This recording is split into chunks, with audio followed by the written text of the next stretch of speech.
Good evening student, कैसे हैं आप सभी। आशा करती हूँ आप सभी अच्छे होंगे। स्टूडेंट, हम एक टॉपिक पढ़ रहे थे रूरल सोशियोलॉजी के बारे में। लास्ट टाइम मैंने आपको ग्रामीण समाजशास्त्र की परिभाषा, ग्रामीण समाजशास्त्र का विकास और भारत में ग्रामीण समाजशास्त्र का उद्भव और विकास के बारे में विस्तार से पढ़ाया था। आज स्टूडेंट मैं पढ़ाने जा रही हूँ ग्रामीण समाजशास्त्र का विषय क्षेत्र, स्कोप ऑफ रूरल सोशियोलॉजी। देख, बहुत ही ये सरल भाषा में आपको मैं समझाना चाहती हूँ। क्षेत्र, विषय क्षेत्र कहते हैं स्कोप को। स्कोप इन द सेंस क्षेत्र। क्षेत्र अगर आपको मैं देखूं, अगर मैं आपसे एक क्वेश्चन पूछूं, बच्चों तुमने क्षेत्र सुना है? तो कई बार हम एरिया के लिए क्षेत्र का प्रयोग करते हैं। मैं तुमसे पूछने लगूं उत्तराखंड का क्षेत्र क्या है, तो तुम कहोगे मैडम उत्तराखंड का जो एरिया है यहाँ, ये यूपी के बॉर्डर से लगा हुआ है, उधर नेपाल, चीन, इधर हिमाचल प्रदेश से भी, हरियाणा से भी उत्तराखंड का एरिया लगा हुआ है, यानी सीमाएं इसकी। ठीक है, एरिया, क्षेत्रफल। तो ध्यान से समझिए एरिया के बारे में। एरिया बोलते हैं कि ग्रामीण समाजशास्त्र का जो अध्ययन है वो किस क्षेत्र तक, उसमें क्या, किन किन क्षेत्रों का अध्ययन किया जाता है, क्या अध्ययन किया जाता है।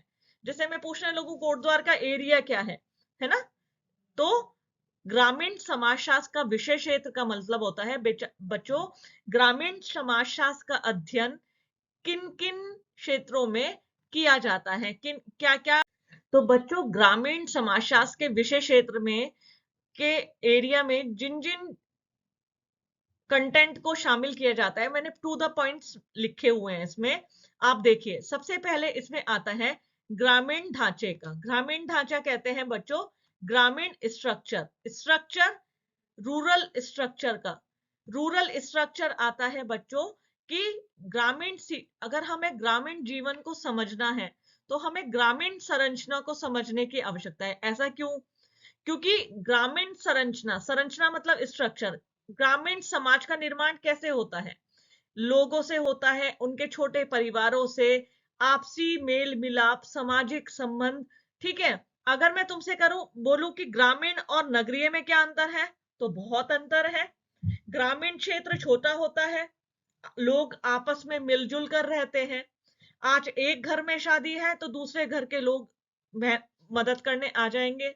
नगरों में सामने के घर में शादी है, तुम्हें पता ही नहीं चलेगा, कभी कभी तो निमंत्रण भी नहीं मिलता है। तो कहने का मतलब, ग्रामीण ढांचा या रूरल स्ट्रक्चर में हम ग्रामीण जीवन को समझने के लिए ग्रामीण संरचना को समझते हैं। ग्रामीण सामाजिक संबंधों को तय करने में ग्रामीण आबादी, जो हमारे ग्रामीण पैटर्न होता है, वो भी एक इंपॉर्टेंट पार्ट होता है। अगर हम भारत के गांवों की बसावट की बात करें तो यहाँ जातियों के आधार पे मोहल्ले, कहते हैं ना, ये हिंदू जाति का है, ये मुस्लिम का बना हुआ है। फिर कास्ट के आधार पर, धर्म के आधार के साथ साथ कास्ट के आधार पर भी कुछ, जैसे शेड्यूल कास्ट की होती थी पहले गांव में, उनकी बस्ती सामान्य से थोड़ी दूरी स्थान पर निवास करती थी। ठीक है, फिर अगर हम ग्रामीण समाज की संरचना की बात करें तो उसका बनावट, जैसे छोटा है या बड़ा है या मध्यम है, उसका प्रकार कैसा है, कितनी जाति के लोग रहते हैं, ठीक है, उसका सामाजिक जीवन का पर क्या प्रभाव है, इसका अध्ययन रूरल स्ट्रक्चर में यानी ग्रामीण संरचना में किया जाता है। आगे है इसमें ग्रामीण सामाजिक संगठन, रूरल सोशल ऑर्गेनाइजेशन।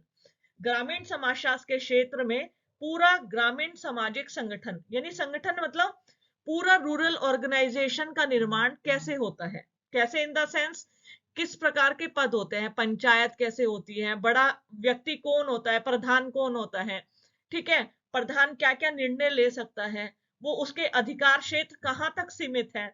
फिर ग्राम में जैसे बहुत सारे कार्य होते हैं, ठीक है, वहां पे विवाह, जाति, शिक्षा, वर्ग, व्यवसाय, प्रशासन, स्वास्थ्य, देखिए मैंने सब लिखा हुआ है।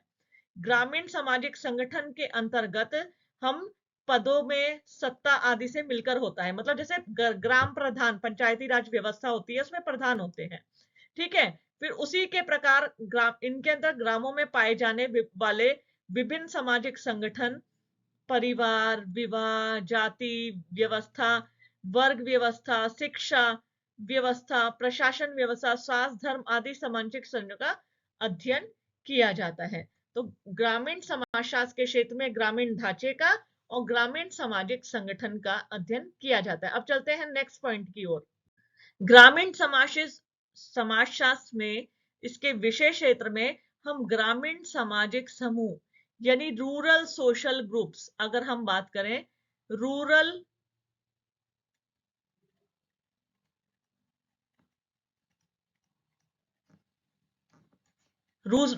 सोशल ग्रुप्स, ये प्रमुख रूप से इसके अध्ययन क्षेत्र में आते हैं।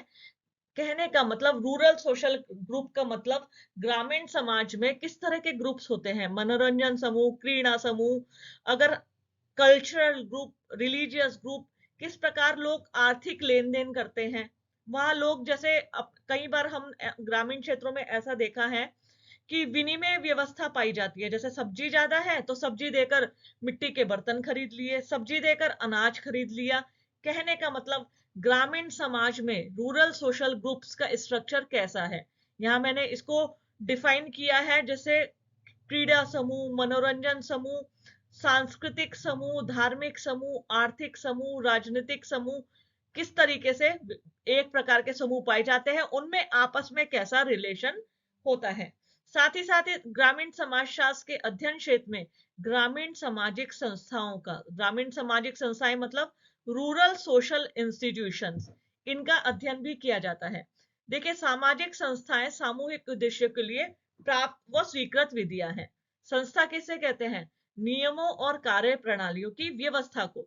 तो हम जब अगर गांव में देखते हैं, गांव के रीति रिवाज, प्रथाएं, रूढ़ियां, ठीक है, वहां के धार्मिक विश्वास वो किस प्रकार से है, उनका रूप कैसा है, लोग किस प्रकार से पूजा पाठ करते हैं, वहां के सांस्कृतिक कार्य कैसे संपन्न होते हैं, वहां पे मेले, उत्सव, शैक्षिक, राजनीतिक संस्थाएं अपना कार्य कैसे करती हैं, इसका अध्ययन आता है ग्रामीण सामाजिक संस्थाओं के अंदर। यहाँ देखिए बच्चों, मैंने पूरे अच्छे से यहाँ डिफाइन किया है कि ग्रामीण समाजशास्त्र ग्रामीण रीति रिवाजों, जनरीतियों, रूढ़ियों, प्रथाओं, नियमों व कानून आदि स्वरूप प्रकारों का अध्ययन किया जाता है। गांव में पाई जाने वाली विभिन्न पारिवारिक, सांस्कृतिक, धार्मिक, शैक्षणिक, राजनीतिक संस्थाओं का अध्ययन समाजशास्त्र के अंतर्गत किया जाता है। अब आज चलते हैं आगे की ओर। ग्रामीण समाजशास्त्र में संस्थाओं के साथ साथ ग्रामीण सामाजिक प्रक्रियाएं यानी रूरल सोशल प्रोसेस। देखिए, रूरल सोशल प्रोसेस जो हमारा ग्रामीण पर्यावरण होता है, रूरल एनवायरनमेंट होता है, उसमें किस तरीके से सहयोग, एकीकरण, संघर्ष, प्रतिस्पर्धा ये कैसे पाई जाती है। देखो, आपने बहुत सारे एग्जाम्पल देखे होंगे, लोग गांव में जाकर बहुत अपनापन महसूस करते हैं बच्चों। ऐसा क्यों है? क्योंकि गांव में जो सहयोग होता है, कोऑपरेशन जिसे हम कहते हैं, मैंने तुम्हें अभी बताया ना, गांव में यदि एक घर शादी है तो सभी घरों से चकला बेलन, चूल्हा, ठीक है, सभी घर की औरतें खाना बनाने के लिए, वहां कोई हलवाई कैटरिंग व्यवस्था नहीं होती। वहां पे गांव में सभी लोग एक दूसरे के यहाँ मदद करते हैं। आज एक घर में शादी है तो सारे, अगर मैं पहाड़ों के गांव की बात करूं तो जंगल से लकड़ी लाना, सब लोग पुरुष मिलकर जंगलों से लकड़ी लाते हैं। महिलाएं संयुक्त रूप से चूल्हों का निर्माण करती हैं, शादी के समय पे संयुक्त रूप से भोजन बनाती हैं। तो इस तरीके से गांव में सहयोग पाया जाता है। खेती की अगर व्यवस्था है तो आज एक खेत पे बुआई की जाती है सभी लोगों के द्वारा, कल को दूसरे खेत पे, वह संयुक्त रूप से मिलजुल कर कार्य करते हैं। तो ग्रामीण पर्यावरण में ग्रामीण प्रक्रियाएं जैसे सहयोग, व्यवस्थापन, सात्मीकरण, एकीकरण, संघर्ष, प्रतिस्पर्धा, पारिस्थितिकीकरण आदि का अध्ययन भी ग्रामीण सामाजिक प्रक्रियाओं के अंतर्गत किया जाता है। इसके साथ साथ गांव में सिर्फ सहयोग, सात्मीकरण नहीं, प्रतिस्पर्धा, पारिस्थितिकीकरण यानी ये सब भी पाया जाता है। प्रतिस्पर्धा मतलब गांव के लोग जैसे आज प्रधान हैं या शक्तिशाली लोग हैं, वो अपनी भूमि को लेकर, अपने पास इंफ्रास्ट्रक्चर को लेकर उनमें आपस में कंपटीशन भी रहता है। नेक्स्ट है ग्रामीण सामाजिक परिवर्तन का।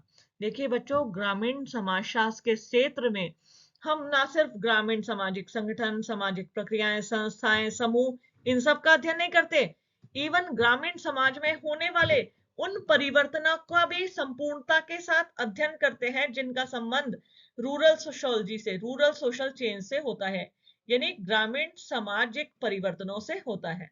देखिए, ग्रामीण सामाजिक स्थिरता का सूचक है, ठीक है। उसमें गतिहीन और अपरिवर्तनीय समाज कहा जाता है, क्योंकि तो वर्तमान समय में अगर हम आज की तारीख में देखें तो गांव में अमूल चूल परिवर्तन हो रहा है। आज गांव वैसे नहीं रह गए हैं जैसा हम सोचते थे, गांव पिछड़े हुए हैं, गांव में विकास नहीं हुआ है। आज गांव जो है आगे निकल रहे हैं कहीं ना कहीं। यहाँ देखिए, औद्योगिकरण, नगरीकरण, संचार, यातायात के साधन आज हमारे शहरों की तरफ, पहले कहते थे पलायन हो रहा है, लोग गांव वापस नहीं आते। अब संचार के साधन, यातायात के साधन इतने सुलभ है, लोग आराम से शहरों में जाते हैं, वापस अपने गांव की ओर आते हैं। शिक्षा आसान हो गई है, आज हर व्यक्ति के हाथ में मोबाइल आ गया है। ग्रामीण जीवन में गतिशीलता आ गई है, ठीक है। आज गांव में मोबाइल फोन है, टेलीविजन है, इंटरनेट तक पहुंच गया है, गांव को लोग हाईटेक हो रहे हैं। तो ऐसी बात नहीं है कि ग्रामीण समाज में परिवर्तन नहीं हुआ, परिवर्तन हुआ है। उन्होंने गांव के स्वरूप को बदला है। पंचवर्षीय योजनाओं और समुदाय विकास कार्यक्रम, देखिए ये तो हो गई बहुत पहले की बात, जब 1951 में पंचवर्षीय योजना, 1952 में सामुदायिक विकास कार्यक्रम शुरू हुए थे। लेकिन आज की तारीख की अगर हम बात करें तो गांव में बेहद परिवर्तन आ गए हैं।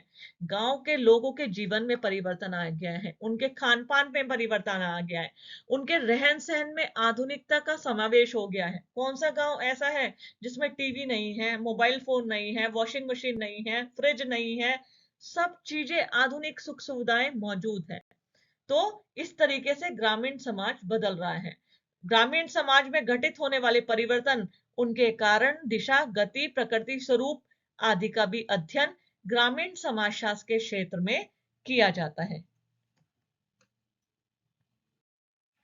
ग्रामीण सामाजिक समस्याएं, रूरल सोशल प्रॉब्लम्स में अगर हम देखें, ग्रामीण समाजशास्त्र की उत्पत्ति, उसके विकास, साथ ही साथ ग्रामीण समाज में कौन कौन सी समस्याएं पाई जाती हैं। देखिए, अगर हम बात करें तुमसे अपराध, बाल अपराध, अगर मान लीजिए वैश्यावृत्ति और गंदी बस्तियां ये नगरों की समस्याएं हैं, तो ग्रामीण समाजशास्त्र में समस्याएं भी पाई जाती है। हालांकि उनका स्वरूप नगरीय क्षेत्रों से अलग है, यहाँ बाल अपराध नहीं पाया जाता है, यहाँ वैश्यावृत्ति, यहाँ पे नशावृत्ति, यहाँ पे चोरी, ये सब चीजें नहीं पाई देती। यहाँ की समस्याएं यहाँ की वातावरण के अनुरूप है, यहाँ की सामाजिक समस्याएं, छुआछूत है, भेदभाव है, ये सब ग्रामीण क्षेत्रों में पाया जाता है।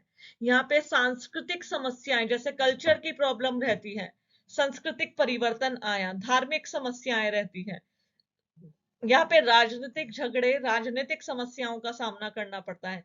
यहाँ लोगों को आर्थिक समस्याएं, जो अपनी जमीन है, जैसे जमीन के बारे में, ठीक है, इनसे संबंधित समस्याओं को लोगों को सामना करना पड़ता है। तो ग्रामीण समाजशास्त्र के क्षेत्र में ग्रामीण समस्याओं का अध्ययन भी किया जाता है। नेक्स्ट है ग्रामीण नगरीय संबंध।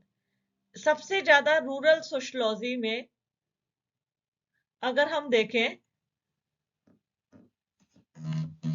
रूरल सोशियोलॉजी में ग्रामीण नगरीय संबंध यानी रूरल अर्बन रिलेशनशिप, क्योंकि कहीं ना कहीं ग्रामीण और नगरीय क्षेत्रों का आपस में संबंध है, तो इन संबंधों का भी अध्ययन किया जाता है। क्यों, ग्राम किस प्रकार नगरों से संबंध है, लोग नगरों की यार पलायन क्यों करते हैं।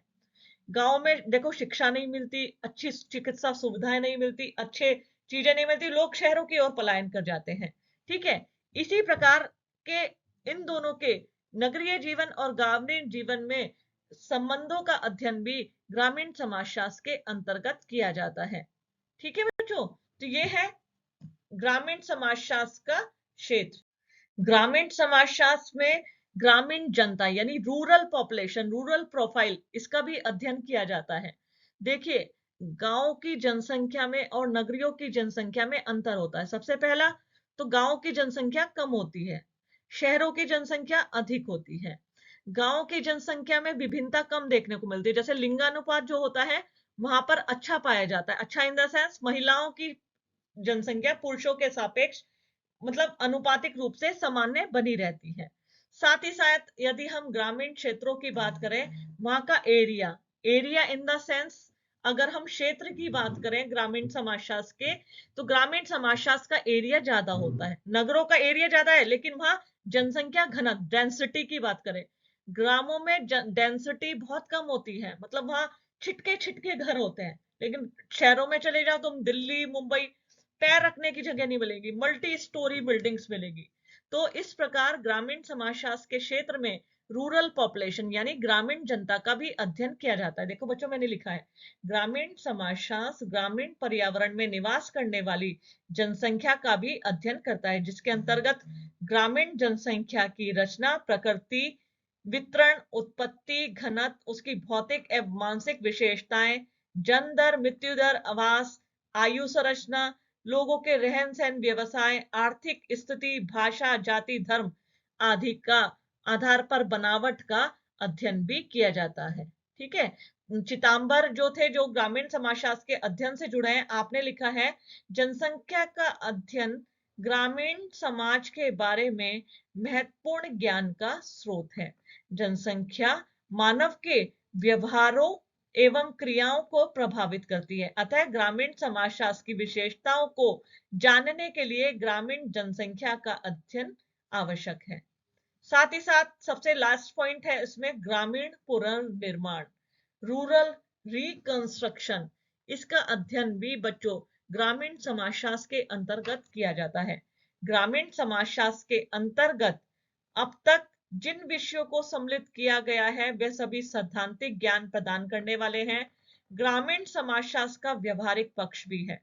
सिद्धांतों द्वारा प्राप्त ज्ञान को जब तक व्यवहार में प्रयोग नहीं ला जाता, तब तक उनकी उपयोगिता सामान्य जन के लिए संदिग्ध रहती है। तो ग्रामीण समाजशास्त्र के अंतर्गत ग्रामीण पुनर्निर्माण का भी अध्ययन किया जाता है। तो इस प्रकार से बच्चों ग्रामीण समाजशास्त्र के अंतर्गत ग्रामीण समूह, ग्रामीण समुदाय, ग्रामीण